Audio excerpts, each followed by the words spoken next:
I just felt tortured because I wanted to see this movie so freaking badly. Hi, I'm Teresa. Welcome to our weekend show of Cocoon Cast, where we deep dive into movies and discuss all things cinema. Hi, I'm Rebecca. Today we will be discussing our new movie, Next Goal Wins. And it looks like we have some speedy news. Looks like filmmakers are running away faster from Warner Brothers than a certain Roadrunner. Ooh, let's get started. The American Samoa soccer team thinks they've been cursed after their infamous loss to Australia, but optimistically decide to hire Thomas Rongen, a coach with a troubled track record. Seeing as this is also Thomas's last chance for a career in a field he once adored, he throws himself into coaching, not only to secure his future, but also that of the players he comes to know and care about as well. Together, they all must forge a path ahead to score, even if it's just one goal. Teresa, I know you were so excited to see this movie. Care to share with our cinema community why? I would be happy to share. I was very excited about this movie. Have you not seen the trailers? Have you not seen the one where the soccer ball goes boink, boink, boink, boink?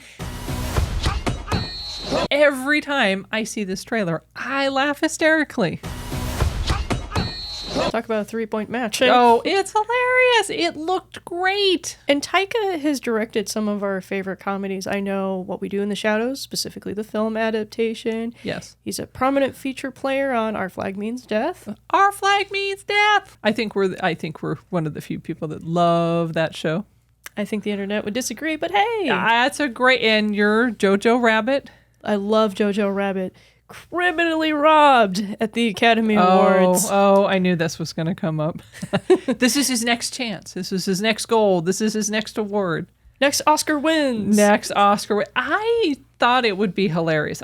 You're right. I was very excited every time I saw the trailer. I'm like, oh, when's it coming out? When's it coming out? Because of all the reasons you said, it looked funny. Plus, it's a great story. It's a true story. It was a documentary back in 2014? This is literally the story, same name too, which is quite funny. But the humor part grabbed me. The true story part grabbed me, right? Directing, writing. All around, I was sold to see it. And what happened when you actually saw it? Oh, less excited, but it wasn't terrible to me. There were laughs. But let's face it, it's a complicated game, guys. Soccer, as you like to call it, is like life. Next season, I think we have a real shot. I'm sorry, Thomas, did nobody tell you? You're fired. There was one group of people that kind of replayed it over and over again. Something that happened. They say, did you just see what happened? That was distracting, I'll be honest. That was funny, though. Yeah, I don't think that was meant to be funny in our screening. However, I would say the jokes landed. Good news is, you got two options. Option one, that's where you're currently at. Or American Samoa. Are you serious? Not just with our team, but, other pockets of people in the theater. And it had just come out the day before. What I was really impressed with, not only the emphasis on physical comedy. Jump! Stop. You go around. The physical comedy, well stated. But I also enjoy some of the verbal comedy. Your castle awaits. Your landlord is Sione. He lives in the house next door, and he's available 7/24 to address your every need. 7/24. 7 days out of every 24. Some of that was kind of cheeky, especially the 5 stages of grief sequence. Oh, that was funny, and that was right in the beginning. It was, like as you said, there was a physical part, there was a little slideshow that emphasized that. Thank you for reminding me of that. That was actually really funny. I think that's going to be an iconic clip for people. If you're going through grief, what does that look like? I've got the perfect clip for you. The writing was good. The acting was good. I don't know what it was about this movie, though. There was something about it that didn't land for me. You were saying it wasn't just me that was excited and laughing every time this person got hit in the head with a soccer ball. I still laugh visually, of course. But you were saying this was a movie that you were excited about all year also. It was pretty funny when we do our tiny tidbit promos and our short little snippet teasers of the reviews that we're going to give. Every time we would stand in front of the Next Goal Wins poster, and you can check out our YouTube page. We stand in front of that poster quite a bit. I just felt tortured because I wanted to see this movie so freaking badly. And you did. I did. And you were asking me what I thought about it. And my thought is it wasn't as great as I thought it would be. It had the potential to be actually a lot more. I would have sat another half hour easily. I agree with you. I felt like some of the players were underplayed, so to speak. Wow. More sports analogies. Well, you know, it's this movie isn't a Hail Mary for Oh, a wow. And there terrible is a story. Catholic piece, and the whole country is, predominantly Catholic. This movie to me felt like a wild card. You're going to either love it or you're going to just be like, why is this team here? Oof. That's pretty divided. It's just yes, no. But it's worth a shot and paying attention to this movie, I believe. And I'm glad it came out. Finally. Because I know when the trailers were coming and the posters, it didn't really say when. It just said, it's coming out. And I think it was soon. The movie is coming out soon. When it did launch, and mind you, it's only been out just a few days at this point, I'm not sure how well it's going to do. I'm interested to see how it's going to track with the general cinema community.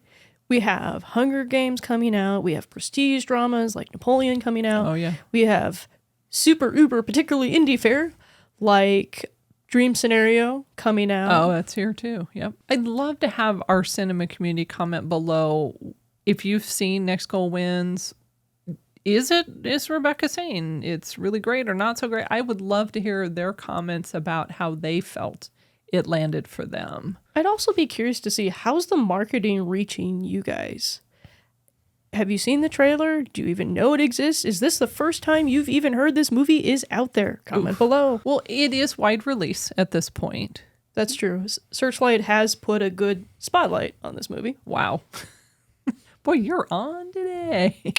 Yeah. You had said something on the way to the studio about caring for the characters. Would you mind to elaborate on that a bit? There's one character, and he's arguably our vantage point character, the coach, played by Michael Fassbender. Sure. Great actor. Didn't care about him as much. I cared about him for 5 minutes, the first 5 minutes in the movie. Mm-hmm. And then my emotional bandwidth for him significantly dropped until about a third of the way to the end of the movie. Other characters took up my emotional bandwidth, which is fine.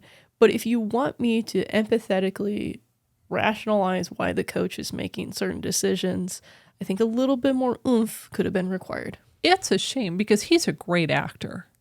Fassbender has been underutilized and I feel honestly forgotten by audiences for the most part in the last 4 or 5 years, other than being Magneto. My understanding is he took some time to do auto racing. He was in Shame years ago. I believe it was 2011, 2012. Great movie, portrays a sex addict. 12 Years a Slave. He's been nominated for Academy Awards. And then he just went poof off the grid and started doing this race car driving piece. And not to minimize that, but you were saying he just disappeared. I love the fact that he's back. However, I do agree with you. The beginning was hilarious because it's not really, and this is in the trailers, it's not too much of a spoiler that he lost his last job looking for another coaching position and the American Samoas offered him a job.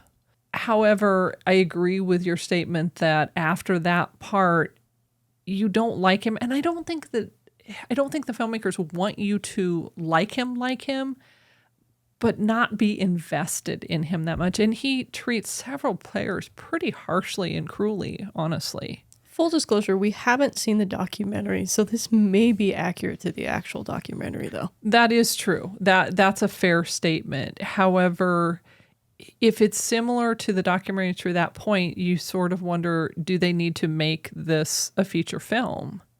Is that necessary, or is it a duplicate? That's a good question. Should we let it stand on its own, or should it become its own thing? Correct. And I think for me, I understand, honestly, the American Samoan people were so gracious and kind to him.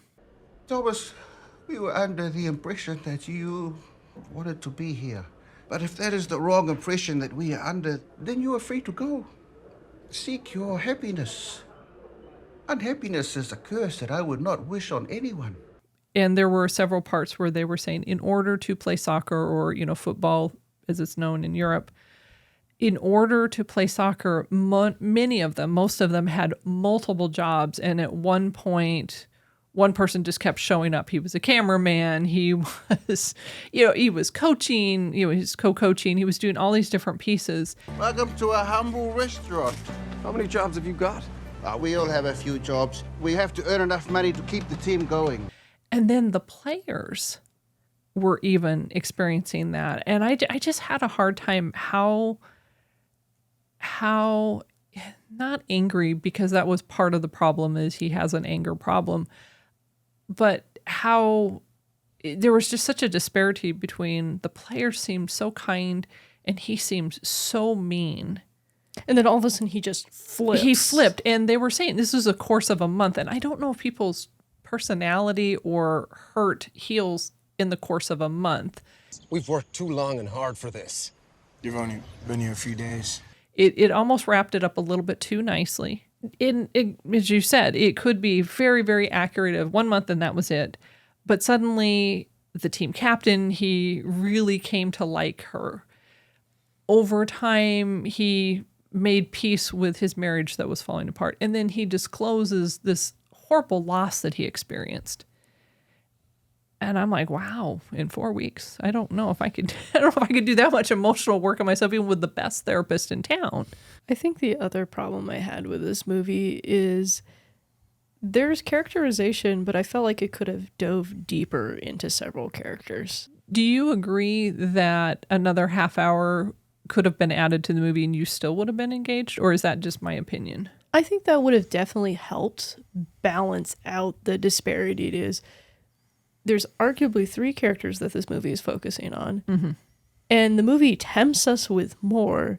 Mm-hmm. I feel like another half hour could have added depth to not only these 3 characters featured, but also the entire team. I agree with that. And it's interesting because there is always a part where a team, right, an entire soccer team, you can't cover everyone. However, I agree with you. I think it would have added greater depth. But the screenwriting I did like. I also think it could have added more interest to the traditions of the island, too. It could have put more of a spotlight on the American Samoan people. Correct. And if you're like me, I know not too much. And I was open to understanding more. However, I do think it was a kind portrayal of them. I do think it was accurate. And it did talk about the comparisons. Right, they're in church and they're praying, and their prayers actually were, I think, very sacred and kind, but actually pretty funny. Dear Lord, thank you for sending us Mr. Rongan. We've become quite attached to him. It's like finding a little lost white kid at the mall and telling him which way to go. And I appreciated that, and they didn't take themselves too seriously. And I do think the parts that were meant to be funny did land well. I agree. I just think there could have been a little bit more serious oomph. Do we have any questions from the box? When you watch the trailer, the movie kind of gets marketed as a comedy, then a sports movie, biographical, maybe even some drama. How would you categorize it, and where do you think it succeeded in that? I think that label is pretty fair to the movie. That being said, I feel like the drama aspect does need some work. Teresa's right. The comedic bits do land, but they land partially because there's not much other material to bounce off of. And I laugh because a biographical sports comedy drama, that poof, right, that covers it all. And I agree with you. The drama part was a little lean.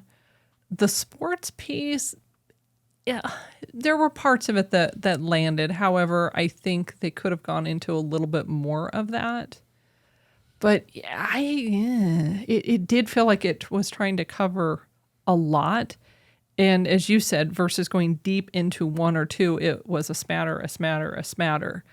And is that an accurate description? Yeah, it is, actually. There's a quote Taika uses in one of the trailers for this movie. He says, I came into this film knowing nothing about soccer, and by this film, I knew even less. I went into this not knowing anything about soccer, and by the end of the film, I knew less. This movie doesn't really give you a glimpse on how this is affecting the team and how they've changed as players. Do we have any other questions from the box? Lots of times with true stories, the ending can be very important about how much they show or what things they say or don't say. Do you think it ended well, and did you feel satisfied with the ending? I thought the ending was satisfactory because it did show the growth of a particular character. That being said, everything leading up to it could have used a little bit of work. It did wrap up. I would agree with the box that the movie did wrap up, meaning the primary characters that you were invested in, you do know what happened. They didn't leave you going, oh no, there's no sequel in sight. However, it felt a little bit more like a byline in a few pictures versus really what happened. I laughed. The one question, when I left, there was somebody that was carrying a salad that had agreed to join his team. And I won't spoil it, but it doesn't go well for this individual. I laughed because my remaining question was, maybe in the byline they're going to tell what happened to this person after their salad flew up in the air. I was wondering the same thing. Thank you for bringing that up. I'm dying because I'm like, oh, this player, oh, she's doing this, and oh, he's doing this, and coach is doing this. What happened to Salad Guy? Comment below. Do you know what happened to Salad Guy? We have to know. Please, Cinema Community, take us out of our misery. Rebecca, on a scale 1 to 5 moths, all bouncing soccer balls off their head, what do you think? Well, we got some very talented moths in the building, but it's going to have to be a 2 and a wing for me. Oh, 2 and a wing. All right. Number 1 reason?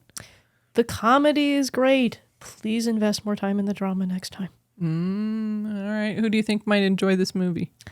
I think somebody who's looking for a nice, light, fluffy comedy with a bit of heart, you know? I know it sounds cheesy, but it's nice to have characters who want to win for more reasons than just, it's a soccer game, we have to win. I would agree with that. I want to know more about the characters versus, as we said, just a byline or just a little bit. And I would say you do care about most of the characters by the end. A few come on the scene and you have compassion right away for them based on their situation or their challenges. But that's not everyone. Yeah, the writing is a bit uneven on some of this. A bit uneven. That's a good way to describe it. Get my 5 moths here. They want to make a goal. So before only one goal, or 1 goal wins. Or sorry, next goal wins. I would say for my moths, it is a solid 3 moths. I do believe it was a very ambitious movie, despite the fact it was relatively short. And leaving wanting to know more and a lot on the table. Not like, oh, okay, maybe I just don't know about that one character, although the Salad Guy really does leave me wondering. But wanting to know more and more and more, because this experience or this situation happened years ago, and I believe there could be more and more and more out there. And as you said, the drama wasn't fully fleshed out. I believe that there was more on the table. However, it did, as you said, it had heart. And there were parts of it that were actually very sweet and very endearing and kind. I think heart is one of those tough qualities to capture in a movie because it can seem so subjective. But really, it boils down to how much do you care about the characters and how much do the characters convince themselves for you to care about them. Correct. And caring doesn't have to be, I love them. It could be, boy, I hate them, but I'm walking around still going, oh, I don't like them. You're invested. I'm invested. And sad to say, in some parts, the trailers made me laugh more. And in some ways, I was disappointed because of the actors and the true story pieces. I don't know. I really thought I would walk away wanting more and being very just, oh, I'm so glad I saw this. This was great. This was as fun as the trailers versus it was fun, but less fun. If you enjoyed our review on Next Goal Wins, please like, which helps more viewers find our cinema community, and subscribe so you don't miss our upcoming reviews, and please share it with your friends. Rebecca, it is that time of the show to talk about who we are not sponsored by today. Who are we not sponsored by today? Look at that enthusiasm. We are not sponsored by Nike. Air Jordan Nike, like got us a victory Nike. Am I close? You're close. The shoes. Nike, Nike, Nike. What do you know about Nike? Well, you grew up in Oregon, so I've heard a bit, but share with our cinema community. Hey, I grew up in Oregon. I know a lot about Nike. Nike was founded in 1964, the year before my middle brother was even born. Nike came on the scene. Oh, now you've done it. You've dated him. I've dated him. Nah, he looks about as old as you do. I don't think he would fight that one. Bill Bowerman, who was a coach at University of Oregon, and Phil Knight. You've heard the name Phil Knight. It's been floating around. He's been floating around. My understanding, he's kind of stepped out of the whole Nike piece. He's just kind of hanging out with his wife, donating money to their local hospital up in Portland. That seems to be the word on the street. That's the word on the street. But their whole story, have you heard their whole story of how they started with the whole waffle iron? Do you know the waffle iron story? Okay, that I've missed. Share. Oh, you don't know the waffle iron story. Coach Bill Bowerman, University of Oregon, poured rubber in a waffle iron. Oh, I'm so glad you never broke I see that. the little blink. And this is how I think it was like in the back of his trunk or something. I don't know who has waffle irons in their trunk, but this Apparently is Bill. Yeah, apparently this is it. Pours it on and makes rubber soles and then slaps them on the shoes. That's nifty. This is where I grew up. Explains a lot now, doesn't it? Yeah, right. Going to U of O. Hey, that was a good idea. But started this whole company. Okay. Do you think they're small or do you think they're big? After the whole waffle iron experience, it's like, do you think they're big or small? And I'm not talking about selling waffles. I'm talking about literally, shoes, products, That'd all be that smart. good stuff. Nike branded waffle irons. Exactly. Huge. $51.2 billion as of 2023. Annually? Holy crap. That's crazy. And 83,700 employees. That's a lot. I think that's one of our biggest businesses we've not been sponsored by, correct? Well, you would think, right? Big. Okay, we're not talking little company. We're talking big, billion, lots of B's going on over here. Oregon gal, right? I'm a little Oregonian. They're up in Beaverton near Portland. Pretty nice little city up there. They sponsor a hospital. Why can't they sponsor us? Right? I know. They're making shoes up there for Dornbecker. What? But here's the thing. They do a ton of soccer things. Meaning they make a ton of things. Soccer balls. Do you know this? They make, in fact, 21 different kinds of soccer balls. Okay, that I did not know. Yeah, right. So I'm thinking, next goal wins. We're talking soccer balls. And they're very reasonably priced. They start at $20 and they go to $167. That's a pretty expensive soccer ball. But Well, the $20 is pretty reasonable. Yeah, the 27, they call it their Nike Skills ball. And, pretty good looking ball. It's got some yellow, purple, magenta. It's kind of a pretty looking ball. So you're saying you don't have to have that many skills to handle these balls? Yeah, right. $20. I'm thinking, you could probably lose that, bounce it off your head, and you wouldn't feel too bad. But of course, I'm wondering, we're thinking soccer stuff. What does $167 buy me? What does it buy you? That's the curious. So it's called the Premier League Fight Ball. Okay, so Premier League tells me British. What else is in there? That's a fair piece, right? It's a grippy ball with less drag. Say that 20 times fast. Well, like when the you play grippy socks? soccer, you know what that means, right? They have a aero sculpt technology. That's like, I don't know if it's patent, but it's in quotes. So it's something that they like to call, right? Yeah. Little less attractive. I laugh because it's orange and black, which in Oregon, there's University of Oregon, and then there's Oregon State, and Oregon State is orange and black. So I was kind of laughing. It's a beaver ball. Yeah, I know. That's why I was laughing. I'm like, oh, they're doing the beaver ball. But yeah, it's not looking too bad. It's got these little molded grooves. There's the aerodynamic sculpt for you. Yeah, right. And it's pretty fancy, but 167. I'm like, well, if they're charge people $167 for a soccer ball, clearly they could sponsor us. No. But they do make soccer products. In fact, they make 1,831 related soccer products. In their catalog? Whoa. Nike makes a ton of soccer products. They make cleats, when you're, you don't want to slip and fall. You want to kind of grip on the ground. That's a good thing. jerseys, hoodies, scarves, t-shirts, 1,831 products. In fact, they actually have a little air pump with a big whoosh. So if you're going, whoosh, whoosh, whoosh, just got the little Nike swoosh, $15. That's one of their lower priced products. Do they call it the swoosh whoosh? Oh, I like the swoosh whoosh. No, it looks like kind of advertising for Nike. It's kind of like, check out our swoosh. Somebody's like, hey, I need air for my soccer ball. I have the Nike product. So $15, not bad. All of these soccer products, you would think they would want to sponsor. We're doing Next Goal Wins. It's all about soccer. Put some air in our show. Sponsor us, please. Yeah. Do you think they want to sponsor us? Well, judging by your response, no. Not so much. I guess we just stick to the shoes and keep talking about Next Goal Wins. So, thanks, Nike. Thanks for not sponsoring us, Nike. Yeah, maybe another time. It's that time in the show where we hear from you. We'd love to see you standing outside your favorite movie theater with your cinema community.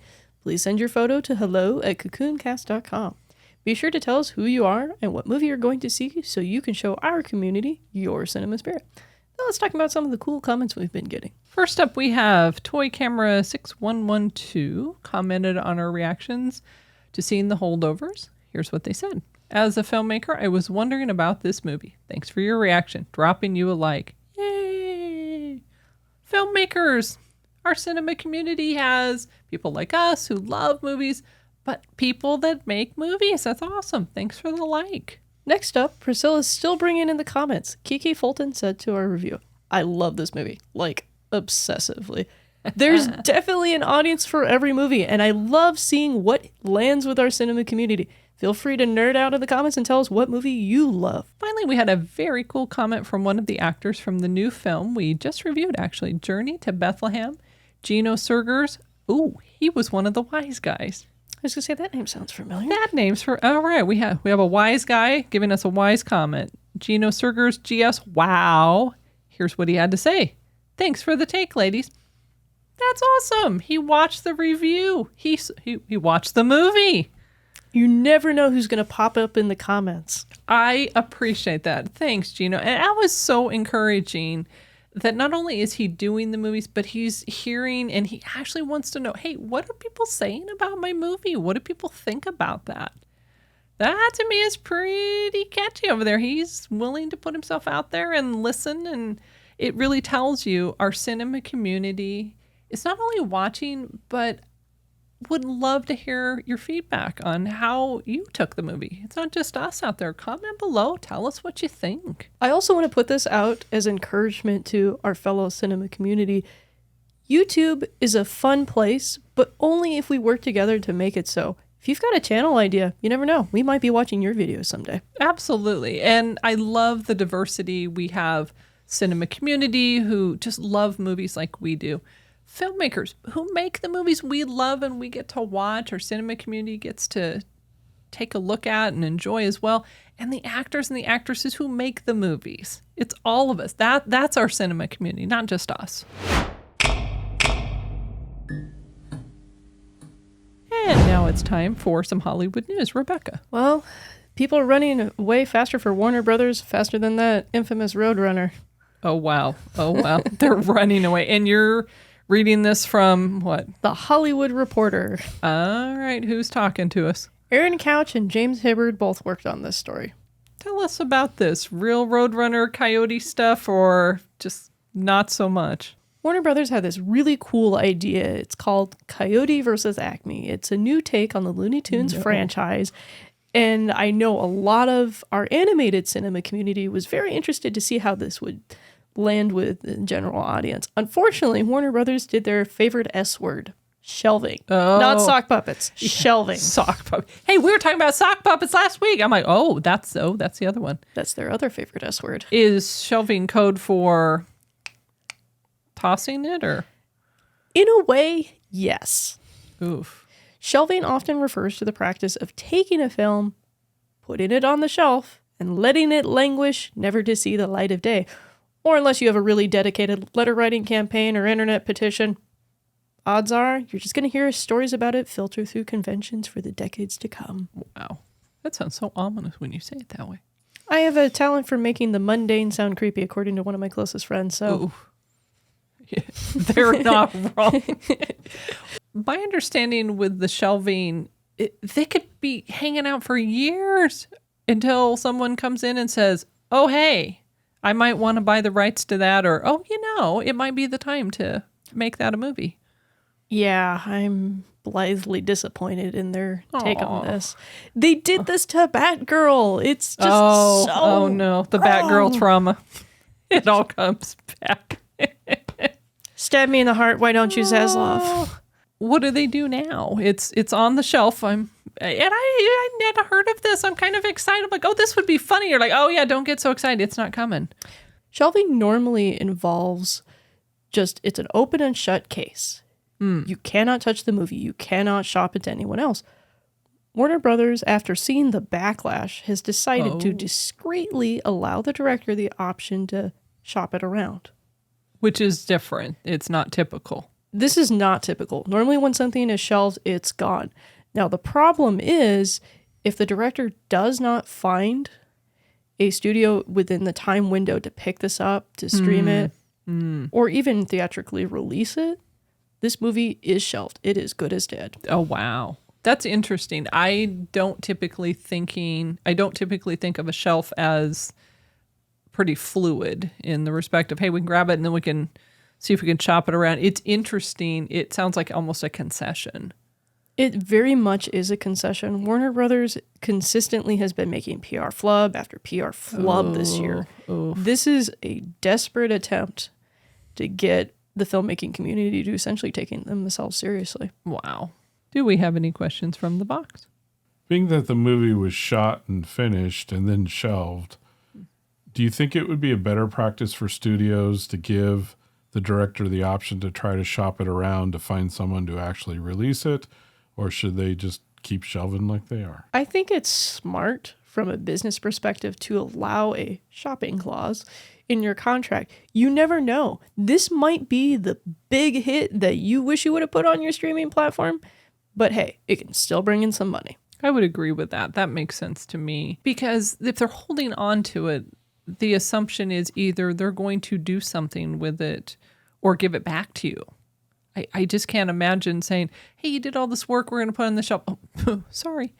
Our bad. We're just going to hold on to it and not give you the option to release it. The other thing this does is this forces studios to be careful and consider their projects as well. You don't want to have an entire backlog of projects that filmmakers want you to release, but can't because they're all tied up.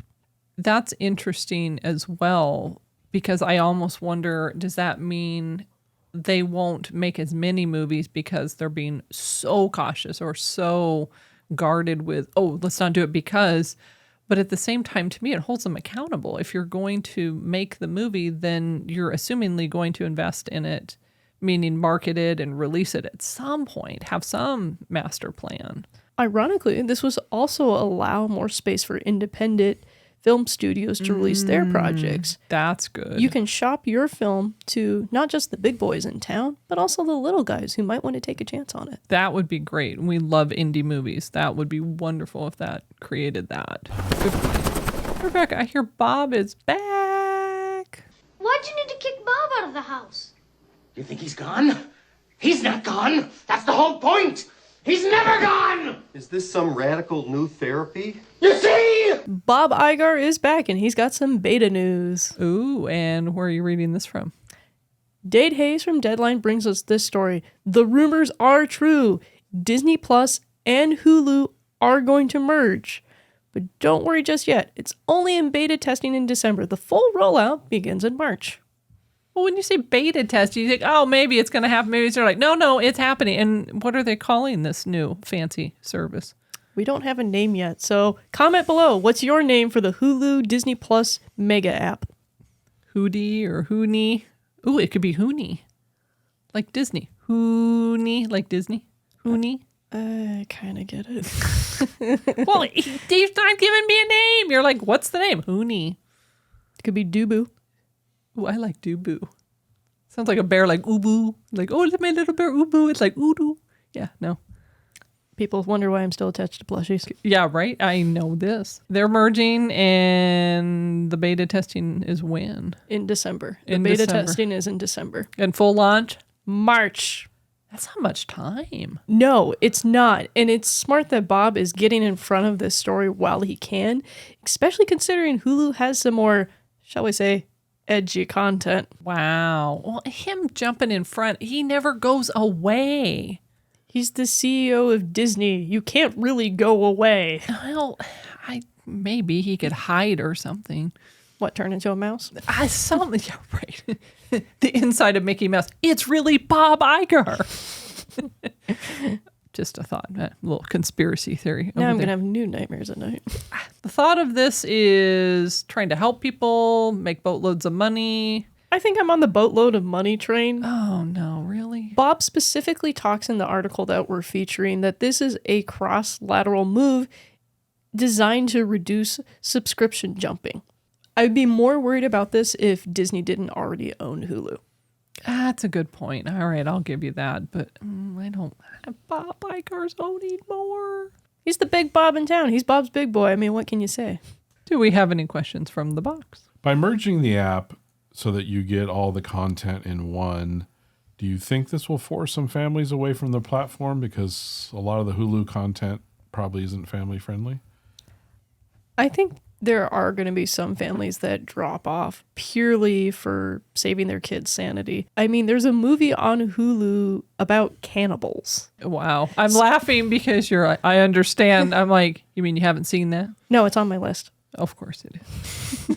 Comment below, cinema community, if you've seen the cannibal movie Rebecca is referring to. I'm just giving an example like that because Sebastian Stan is prominently featured in the Captain America franchise. If you search Sebastian Stan, you're probably going to find this movie unless you put on the parental controls that Bob is suggesting that families test. So I could see that easily driving some people away. But for people like me, it's nice because now I don't have to subscribe to Hulu too. I'm still stuck on the cannibal movie. It's not even a documentary. It's a movie. And yeah, it's not so family friendly. No, this is an R-rated cannibal movie. Wow. Plug for the cannibal movie, apparently. Let's go back to the box. Do we have any other questions from the box? I have nothing to follow that up with. Nothing. Last thought. Cannibal movies. Thank you for joining us this week. We're always excited to create experiences to bring our cinema community together. Next week, we're excited to be reviewing Napoleon. And on our Movies and More weekly show, the new Disney movie, Wish. Please remember to like, subscribe, and to share our channel. If you enjoyed this show, you might check out last week where we reviewed Journey to Bethlehem and The Marvels. And on our Movies and More weekly show, we reviewed The Holdovers. Remember, cinema community movies are better together. Thanks for watching. See you in the next review.